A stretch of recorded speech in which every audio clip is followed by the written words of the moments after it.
All right. Hey, everybody. I'm here in the Hobo Dojo, and I have the viral comedian and internet sensation, Mr. Ryan Long. How you doing, Ryan?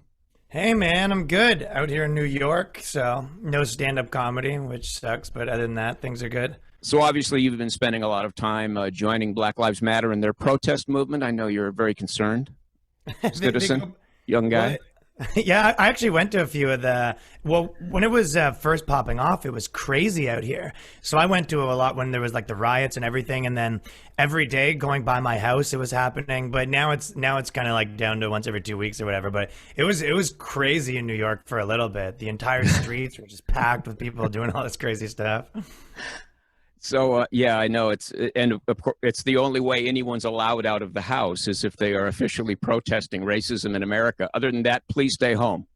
I did a video actually that because one of the craziest things was when news stations were saying that you need to stay in, it's bad for COVID, but we don't think that the protests are bad for COVID. That's so funny. It's just like, how can these people? I know that a lot of people that work at these places, like CNN and even Fox News or whatever, that have kind of messaged me about videos or messaged friends of mine and been like, yeah, dude, like we don't like this either. Like, there's a lot of people in these organizations. They're like, I want to do the news. I want to be a journalist, and I'm kind of being forced to say stuff that isn't true. So they don't like You that know, either. we for many years we've said that the press was sort of an organ of the Democratic Party, and lately I think that that basically both parties now are an organ of the press, in a Yeah, sense that it's almost as if the consensus view arrives on Twitter somehow, yeah. and then politicians are all on Twitter and they go, "Oh my God, I'm not going to get reelected unless I start reflecting what I'm seeing." And it's so wrong too, because that's not what most people think. I mean, the amount of people from all over the place that send me messages, and I do stand up in clubs every night, and everyone's just like, "Oh, I'm so glad you said that," kind of thing. It's almost like I was thinking about when Elizabeth Warren was kind of yelling and screaming these things, and you go, "No, people don't think that. They don't like that stuff." It's kind of like someone running for student council at their school, and they're like, and then there's like one really loud person that's like, "We want 95 pop machines," and she keeps being like, "Gotcha, loud and clear. We're gonna get or get rid of the pop machines. We want someone really loud. It's like we shouldn't have pop." And Next she's day, like, next day there's flyers. Vote for your pop machine candidate. yeah, exactly. And everyone else is like, "What? We don't care. I haven't even thought of that." But that person was the loudest. So yeah, they do kind of listen to this thing. And I think a lot of these people don't understand that normal people don't think that stuff. They just want to live their lives and do whatever. You mean that you would imagine that there's not an awful lot of black people who reach for the syrup in the pantry and go, "Oh my God, Aunt Jemima's still on this label. I'll never make it in America." Dude, I grew up around Toronto, which is the most multicultural, city in the world. And all of my friends I grew up with message me all the time. They're like, they hate this shit. I mean, my buddy, this guy that's like a good friend of mine, he was when the protests were happening in Toronto, he was kind of going home, and he said white people kept like giving him the nod, like, "We're on your side." And he's like, "Leave me alone." I'm just walking home. I'm not going to the protest. It's like, I'm just a normal guy. Well, and you Stop it. live in you live where you live now, I'm sure, is New racially York, yeah. diverse. Oh, Here, it's like 50-50 almost. I'm in a spot in Altadena, California, where it's very, very close to 50-50. And so I just don't think of it at all. And there's never been a racial issue in this neighborhood that I'm aware of. But lately I walk around, I do my walk every night around the neighborhood, and all of Neighborhood these watch, just all making of sure these nothing white bad's people going who put on. up their Black Lives Matter things, as if there was ever any doubt in any single person's mind within the city limits that Black Lives Matter. Right. Yeah. And there's also the part where there are normal people that like have the intentions in the right place that are, caught up in this stuff. But I think that it's this idea of like, "Oh, we know what's best for you." And even if you're like a black Republican, you just don't get it or whatever it is. You know what I mean? So I remember in comedy, a lot of my friends where they go, "This is a color and we need two people of color on the show." And like, "This is a person of color comic." And my friends being like, "How about I'm just a comic? Like, I don't like need to consistently be like classified." I don't know why this started or why you think it's good, but we don't like it. So, and again, there doesn't mean that there's not people that are like, whatever, minorities or whatever, that agree with this. But a lot of times I've been saying that it's like 20-year-old girl opinions. So a lot of times it's like, they're appropriating 20-year-old white girl opinions when they get into this stuff. Well, for a long time out here, I've known that let's just be clear from the outset that there are liberals and who have liberal, open-minded opinions, and they're perfectly able to sit down with somebody slightly to the other side of the center line politically with them and talk and work it out. And we need both conservatives and liberals. I mean, liberals are like, let's dream It's like it the mom and make, and the dad. yeah, exactly. Like you want mom to be a little bit more, oh, honey, come here. Let's have a cookie when you do something wrong. Let's talk about your issues, where dad says, first, the punishment, So, conservatives are a little more dad, Right, liberals yeah. a little more mom. And It you really want, does feel like the best analogy for that. yeah, and you want a push-pull between the people who always err on the side of doing something for people, even if really what they need is a kick in the pants, and the people who always give people a kick in the pants, even when sometimes they do need a little loving. You want those two working in harmony in a society. Yeah. No, I think so too. And also, I'm always like hesitant to say I'm on one side of the left or right, but it's not from a fence sitting perspective. It's more from those words have changed like 40 times in my lifetime, the same way that feminist kind of meant one thing 30 years ago. So, I mean, I'm from Canada, right? And if you're a conservative, like if you support the Conservative Party in Canada, that would be probably to the right of what that'd be like to the left of what your Democrat Party is, right? Yes. So these words mean so much different. So I don't like to put a label on myself that can be like changed and used a different way than I meant it. So, but I've always kind of been a freedom over safety guy to some extent. That's why one of the reasons I moved to America as opposed to living in Canada.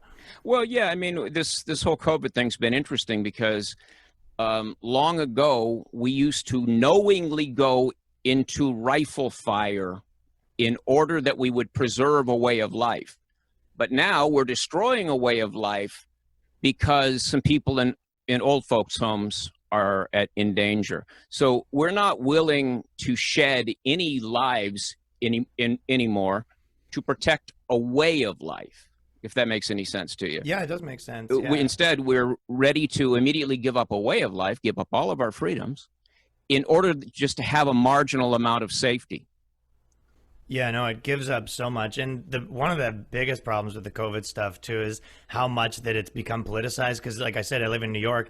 And it's kind of like it was going back and forth with the abortion stuff where, the New York would be like, okay, we're going to push it back till you can have the abortion till like the day before the birth. And then, some of the red states would be like, yeah, well, how about like no abortions ever? So they kind of are in this fight.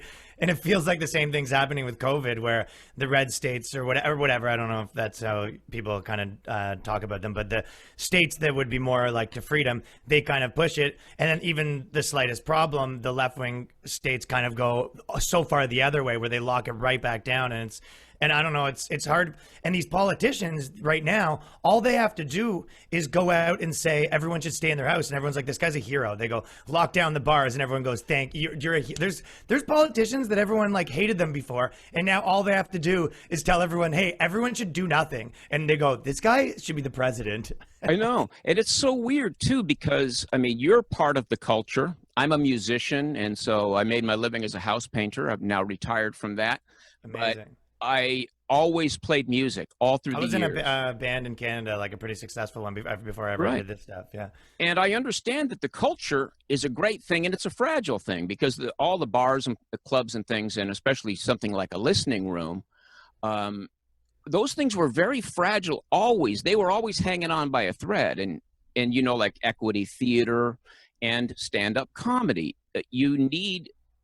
these are not huge corporations that own a little comedy club in the village. You know what I'm saying? Oh, they can be, but in Canada, one company owns 90% of the comedy clubs. Well, it's probably mostly not like that anyway here. No, it's not. And so you can't just be shutting down all of the places where culture is done, but it's the people who Oh, you were seem to talking be- about COVID. I thought you were talking about like a freedom of speech thing for a second. Oh, there. no, But no, you sorry. mean from a COVID thing, like From a COVID thing. How do they come back, right? Yeah, how do you agree. shut them down for 4 months? And it's odd because I have hundreds of friends who are Or like 10 folky. months?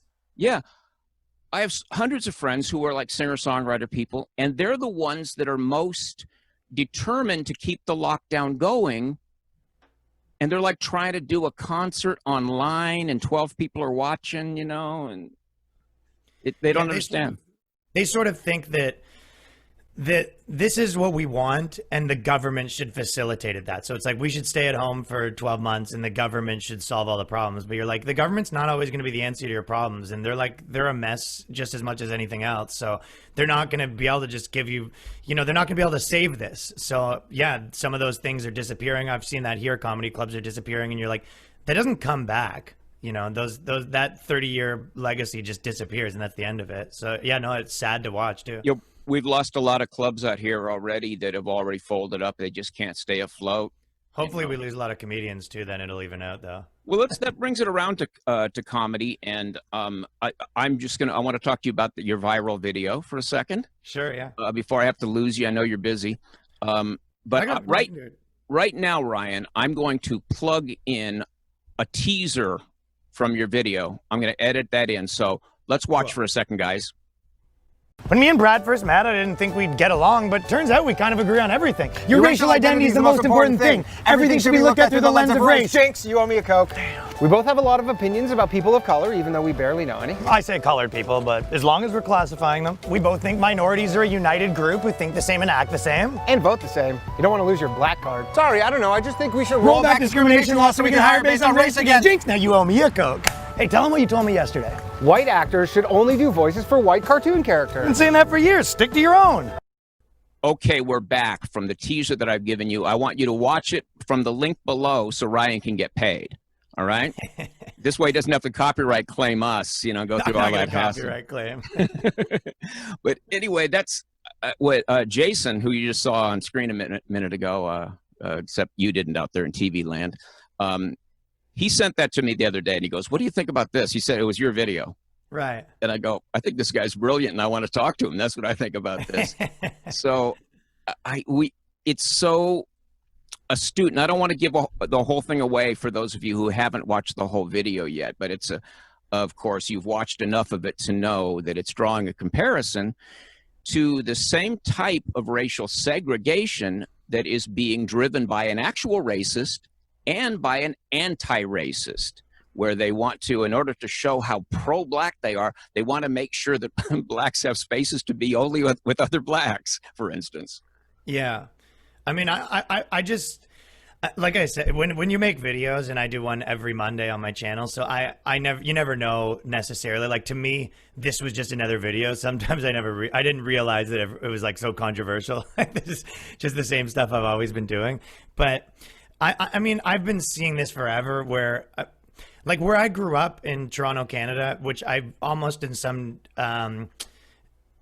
degree would consider that like a post-racist society where like people, I did grow up with a lot of people of different colors, and we were all friends, but we didn't not talk about it, and everyone kind of was into the same things. Like the cornerstone of like living in a multicultural society, with whether you like it or not, that's what it is people do other people's things. So when it started to be the appropriation thing, like white people shouldn't be doing rap and this people shouldn't be doing that, I go, I don't know why you think this is making everyone closer together, or when like a black guy has opinions that they consider the wrong one, they go, oh, he loses his black card, and I go, how is this positive? Like, how is this moving towards? And I get, even with appropriation, like there is a valid argument. I know what they're saying when they go, they don't want white people to be like profiting off stealing their things, and I understand where that's coming from, but you don't always get to design your idealistic society and then work backwards. Like you have to, give people the freedom to be individuals, and then it'll play out how they want, how it plays out. And that's so well said. Last point.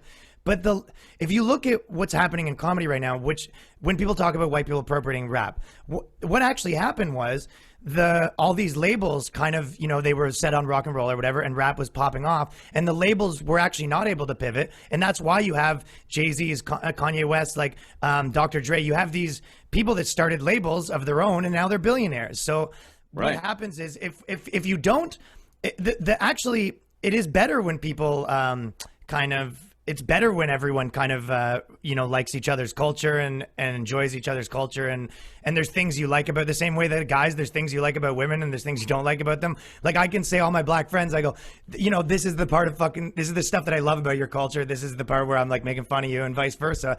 And that's what like comedy is, and that's what having actual friends are. Not you kind of you sort of treat your friends of different races different than you treat your friends of the same race. Yeah, and it's very insidious because you can, as a comic, I'm sure you know lots of black comics, and when you get together, of course, it's one comic talking to another comic. That's the only thing that matters. It's one human talking to another human. But then now, when you see that person after a certain amount of this sort of race baiting goes on, or this sort of race hustler activity goes on, now you're a little bit afraid. Is my friend looking at me as if has something changed between us? And so you'd say, okay, I got to remove any vibe from me. I treat them just like I always do. But people are very intuitive to one another. And if there's anything slightly disturbed in the force, your friend might be thinking, oh, maybe that maybe he's getting in touch with his own inner racist. And fortunately, I have found none of that in my neighborhood. And so, I put my hand out to everybody not hand out anymore. Now you just wave. But everybody around here, all my neighbors, is just as mellow as they ever were, all my black neighbors. So it doesn't seem to be infecting places that are properly integrated. No, it is true. And this is, I noticed this when I was in doing the comedy clubs. So I was a part of the comedy club, I was part of all of them, but like the main one that was my main spot was called the Corner Comedy Club. And it was the most multicultural place by far. It was probably more guys than girls, but we were all kind of saying stuff that they would consider kind of comedy you're not supposed to do. Whereas if you look at the places that were saying that, they were mostly white people. So like, this is kind of like a white, this like liberal white thing of pushing this stuff. Most of my friends that were black or brown are like, what the hell are you talking about? Like, I don't think any of this stuff. So I think it's there's a word being used a lot now. It's performative. And I realized a long time ago, I was a Democrat for 35 years, and which puts me on the left over here. But I just, over time, I said, this is just really, really getting strange. And I would be around, some of my folky friends or something like that, and a black person would come into the conversation, and suddenly it was that person would say something that was no different than in intellectual level than anything else going on in the circle. Obviously. But everyone would turn to them and go, "That was brilliant." You know what I mean? And like, come on, and I call that black nosing. I did a video about it. So feel free to steal that from me. But you know what I kind of it is that, and there's this other element of, I remember when the women's stuff was really taking off, that like you need to whatever feminism. I remember at the club it would be kind of, because you do treat girls a little bit different than guys, but there would be a lot of these women that would get mad and they go, this guy said something to me, it was really sexist, and I'm like, you should see how he talks to men or whatever, right? So right. But if you know that, and he's like, oh, he's talking to me this because he's a woman, he's like, he just talks to everyone like that, so which is fine, maybe you should be a little different, but you go, so you almost put them a little bit on grandmother treatment, I call it, where like someone that's really, woke and they're like that, you go, oh, hey, how's it going on? Because you can't be like real with them or whatever. So it's hard to develop like an actual relationship where you have to like hide everything that you think for fear of them, calling you out or whatever. And it's like, I don't want to live in a world where I talk to everyone the way I talk to my grandmother, because it's not a way to like foster actual friendships. It's true. When I was coming up, when I was your age, it was the 70s and 80s, and feminism was really a thing, right? And I thought, for real stuff. And I didn't really know how to operate the situation between men and women myself. I hadn't really come into my own in a lot of ways yet. And I would talk to women and emote with them and listen to them and all of this stuff, because what I was doing is I really wanted to get in their pants, but I was acting as if, oh my God, I'm so fascinated by you as a person. And maybe later that if it evolves into that, I'll go, you're feeling it too? No, but my best friend at the time, a guy named Glenn, he would just walk in and basically, choose a woman and go after her, and he was just all male id. He was just, yeah. he was so human. And the women were just drawn to him. Like it better. It's like, I don't want to talk with this guy over here. He's, what is this guy? Sucking up to me. Yeah, and they just go after and I realized over time, women don't want us to be women. They want us to be men, but they've been taught by the culture at the time that in order to not end up, chained to the dishwasher or something like that, they were going to have to assert themselves. So they began to act as much like men as they could. And we began to act as much like women as we could. And boy, I'll tell you, it wasn't a good time to be growing up. Yeah.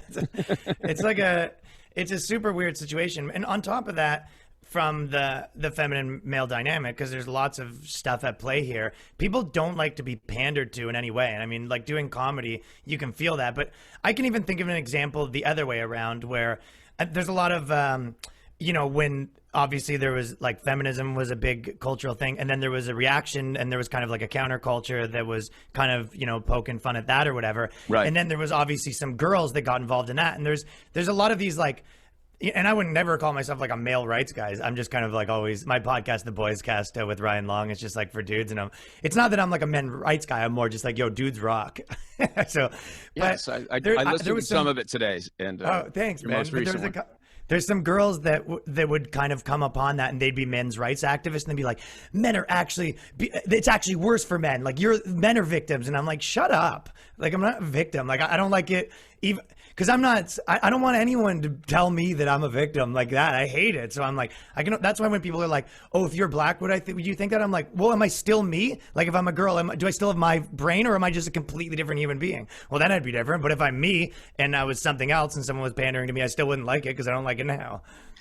Someday we'll talk about the whole transgender thing and the confusion that brings on when you're talking about, am I me, as a female or as a male. I did a thing when we were still just this channel was just a Facebook entity. We hadn't even really understood. Right? We hadn't even really thought about YouTube. We were making these little videos, and I made one during the Me Too movement, right? When all the women, they were ratting out everyone who'd ever grabbed their boob at a restaurant 15 How'd years that work ago. out for you? They were running. Well, so I made this thing called He Too, and all I said was, look, anybody who forces themselves on a woman, there's laws against that, and they should be prosecuted. Anybody who mistreats a woman, not my friend.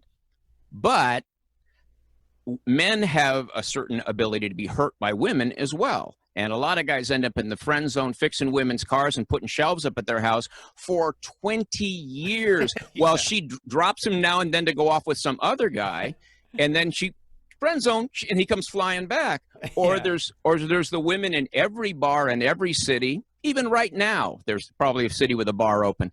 But in normal times, who's going to consume about $50 worth of cocktails? You know what I mean? And then she's going to go home. And if one of those guys should try to follow her to the car and lean in for a kiss, he's a rapist. So why is she there with her boobs hanging out, consuming all of the cocktails? She knows what the game is, just like the guys do. I always say the smartest girls, a lot of ways, aren't they kind of know how to take advantage of men. Like the real powerful women aren't the I'm going to try to be a man. They're like, no, we're better at the other thing. I know, because men aren't as intuitive. They're not, emotionally in tune with empathy the same way. So a lot of times women are better at kind of understanding how to get what they want out of a situation.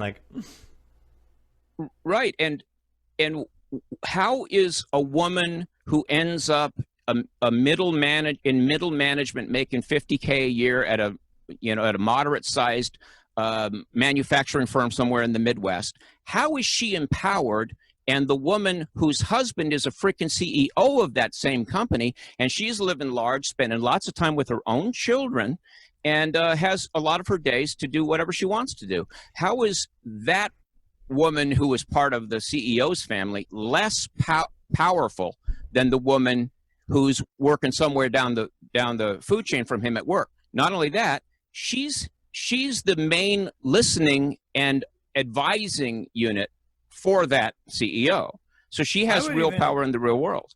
I'd even go one step forward to say, how is it any of our business, like which one they want to be? You know what I mean?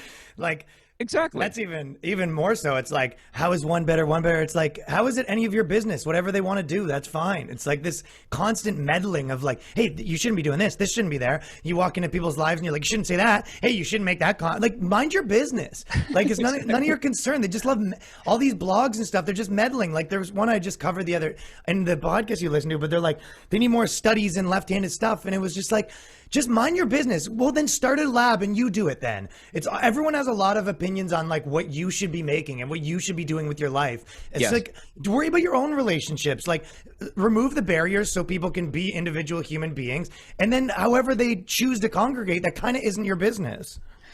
Well, and I think that's the difference between a more libertarian person like you and a person who sees themselves as a progressive. A progressive feels that they must always be progressing other people, that they must always be pushing them in some way. I think that some libertarians think that too. They just disagree on how to do it.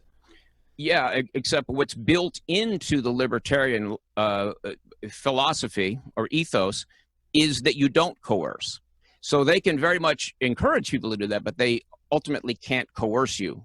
I would say the underlying part of that whole framework is that it's going to be better for everyone. So, I mean, I think when there's that idea of like, well, we just think that we should be helping people. And it's like, yeah, but we think this would help people or whatever. I'm not like necessarily right. So you're saying that entirely, but I don't think that anyone's who's that's what they think. They're like a libertarian. I don't think anyone that thinks that their philosophy is like, yeah, this will benefit some people and some people will be like totally screwed. I think that for the most part, people that have that philosophy, like somewhere in there is like, yeah, one of the big reasons I think this is because I think that liberty will help people. Yes.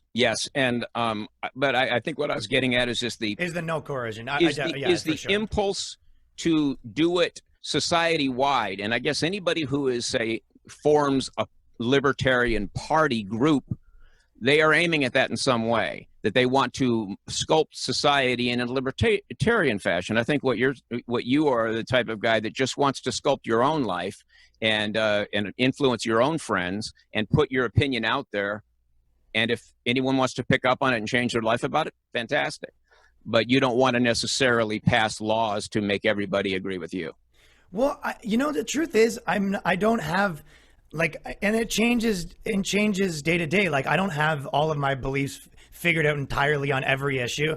I mean, one that I go back and forth on a lot. I know that if you're on an American, very like liberty minded, you're against public health care. But I mean, there is some degree of me that's like, coming from Canada, I remember hearing all this, let's say pundits or whatever that were on the other side talking about public health care and saying that, this is the worst. Like, oh, what are we going to be, Canada? And then I lived there and I was like, it's actually not that bad. It was fine. And there is some thing with me where if you and your family, I see a lot of people like in the arts and stuff like that, the healthcare thing is like a big thing that they think about all the time. And it's like an issue and they design their life around it. Like, oh, I don't want to go skiing. I don't have whatever it is. Or I don't know if I can have this or that. And they kind of like operate in that framework.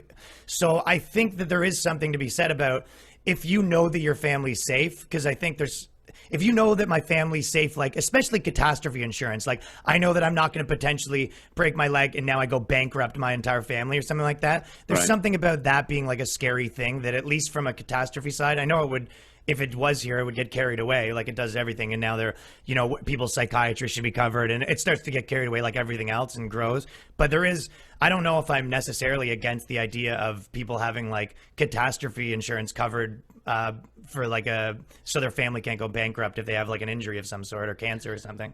Right. And you're very correct in that this is one of the things that if you're down here in the States and you declare yourself to be right of center, it's just like you inherit that as one of your one of your antis. Exactly. And this is really a stupid way to, so basically what you're doing is you're operating out of your own biases as taught to you by the biases of your group. And so I'm suddenly seeing a thing from Zoom here. Let me close this out. It's just a prompt of some kind. but I mean, I don't want to be a guy who just goes, oh, every time I look at any new issue, I just adopt Yeah, I already got the consensus of my group. Well, I have a conservative channel, therefore I dislike this thing that just happened over there. And well, you know, propaganda. But if I go against my audience, hello audience, love you, thanks for paying my bills. You can't be scared of your audience, man. That's the biggest right. thing that like artists screw up. A lot of them, you can tell that they're terrified of their audience. You see that a lot with like people that went down that really woke path. It's like they are petrified of their audience, you know. So they just like always making sure they're not saying like, "What do I think?" They're saying like, "Can I say this? What's the opinion I'm supposed to have on this?" And that's not a way to make anything good. And you're not going to be a very interesting thinker, and you're not going to be much good. You're not a thinker at all. You're not a thinker at all. You are just an adopter. And, you know, I used to say to my... You're an apostle. Yes, you are an apostle. That's another thing. I'm not myself a believer in God, but I have a conservative channel. And so very often, every time I mention it, it'll happen on this video. People will say, I'd like to talk to you about, you know, Jesus or whatever. And I'll say, thanks a lot, man. I appreciate, I'm glad you have the way that works for you. It just didn't work for me.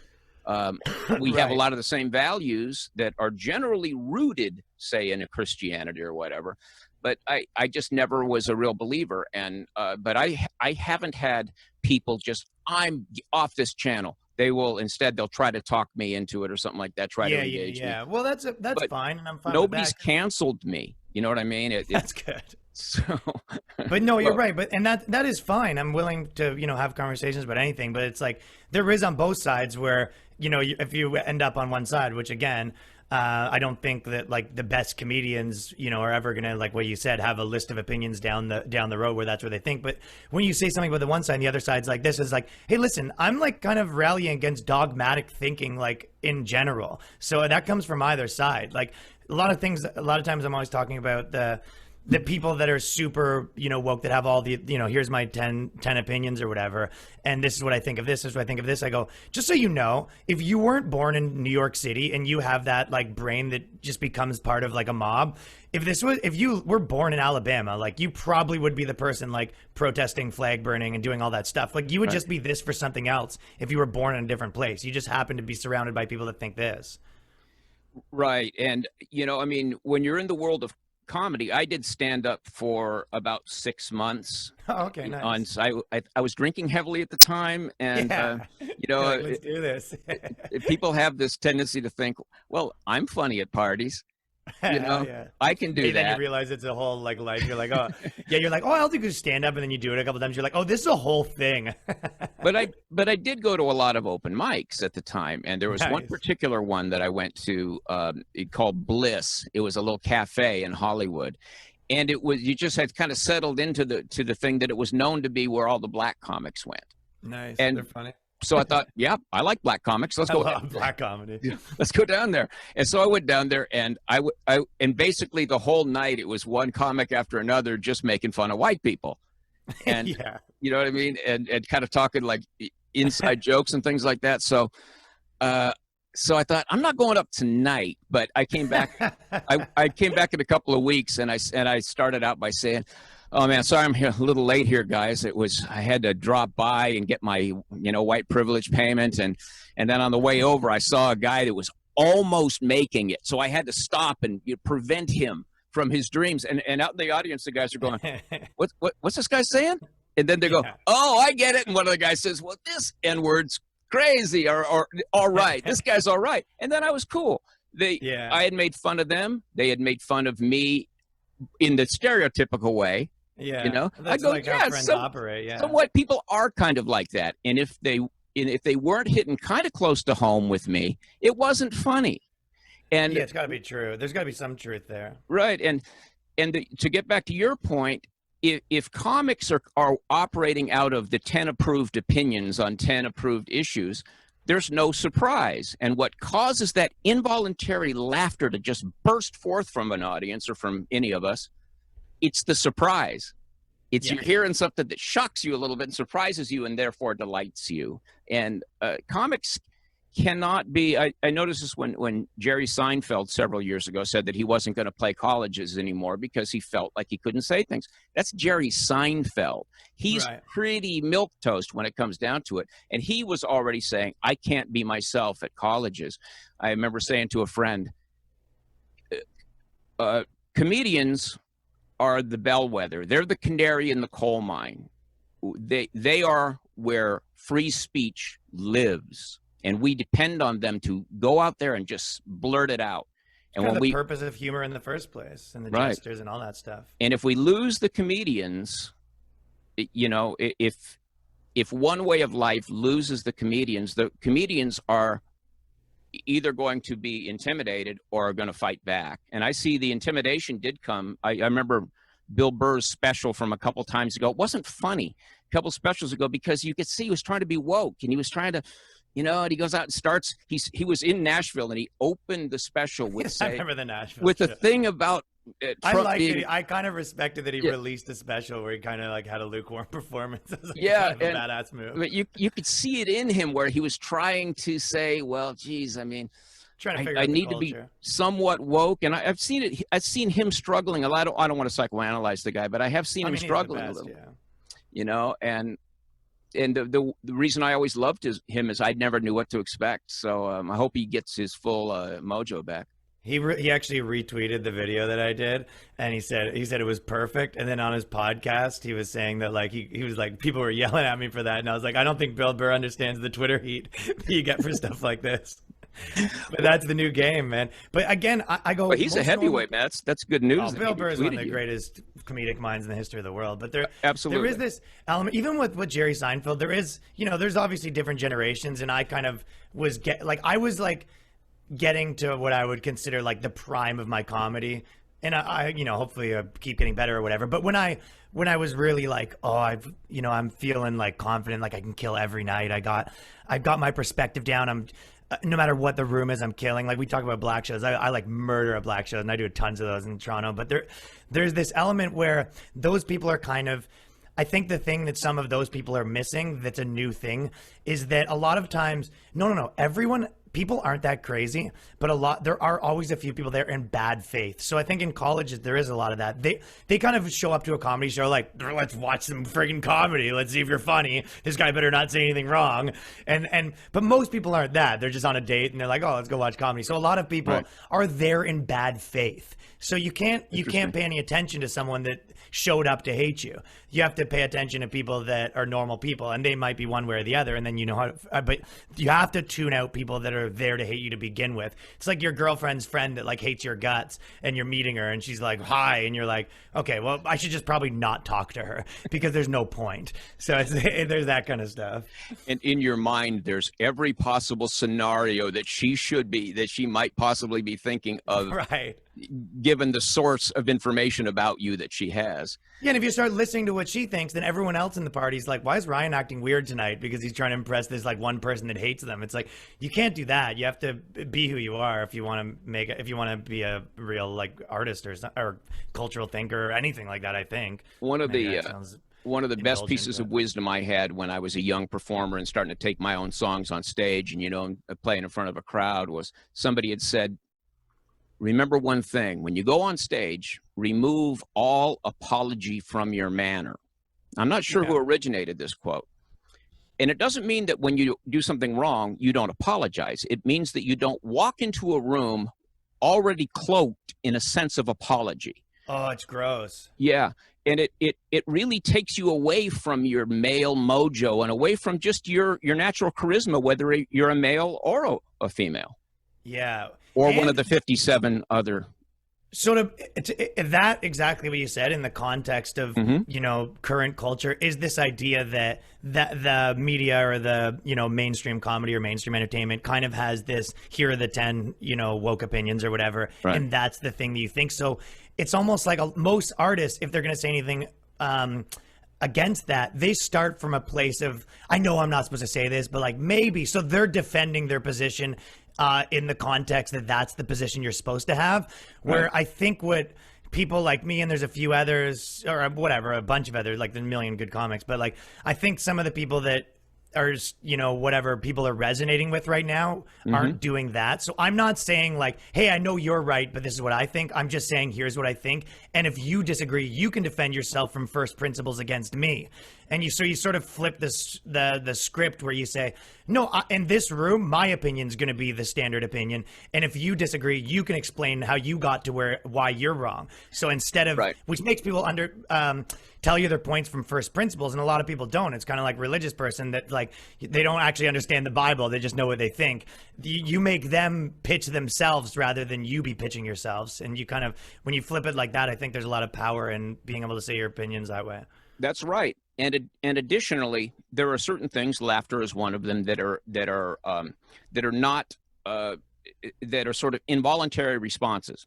And the ability to recognize charisma in another, to recognize leadership in another, that's an involuntary response. We are social primates, and we are meant to, at all times, be looking for the dude or the chick in the group who seems to know what the hell's going on here. Right. And if you're the one in the room with confidence, you'll say something maybe that's very politically incorrect. I've seen some of your comedy. I know that you sometimes do that.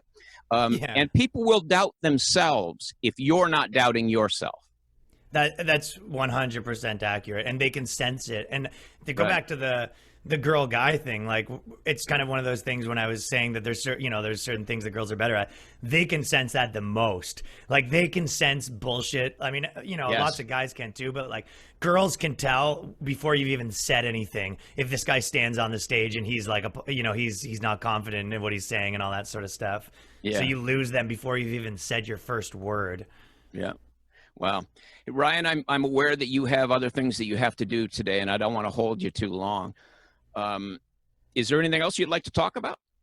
No, man. I mean, like it was good talking to you. I appreciate it. I mean, the only thing is I do release a video every Monday, and I've got a couple like bangers coming up in the next like couple months. So I think I'm making some cool stuff. I've been doing this for television. I've done this for television, and thehardtimes.net, which is like my website that I own a bit of, and started the video department. And I had a series in CBC, and now I've kind of taken the stuff that I've been doing for the last 10 years, and I've just been, when I moved to New York, I go, I'm just going to do this on my channel. I'm going to put all my money, all my stuff into my own thing. And the fact that people have been responding to it are cool. So keep checking out that and my podcast, The Boys Cast with Ryan Long, but no girls are allowed to listen to it. That's what I hear. So how are you managing to enforce that? We have electrocution software. So if a girl, it can actually it can sense a female's ear. So what happens if there's a girl listening to the Boys Cast, their headphones electrocute? Are you going to have like a Ryan Long execution app that we can all use for our own purposes? Like maybe shock our children if they go there for the refrigerator or something? Just... Yeah, exactly. One of the things I was always making fun of at the beginning is because there was a very concerted effort with women being like, the same way it's like they want to sort of decide how you congregate and who can be in your group, and they go like, there's a lot of parts right now that say, there can be no all male writers rooms in Hollywood right now, and they've actually made that rule in like most networks. But I go, if I was producing a show that was like a really strong female's perspective, I think I would want only female writers. And I've pushed that in situations where I've been the showrunner and shows. I go, I don't want to be in the room. Like, this is going to be a female perspective. I know if I get in that room, it's going to change the way you guys interact with each other. Yes. The same way that like when four guys are together and a girl gets there. So there was this element of like, the girls say, okay, well, you have to have girls there, but when we're there, you have to act this certain way. And you go, okay, how about we just don't have you there then? And again, I say it the other way around. If I was running an all-girls writing room, I would say, don't let this guy there. They're going to all act different. So I think there is like something about that where I go, no. Like, this is just the dudes here now.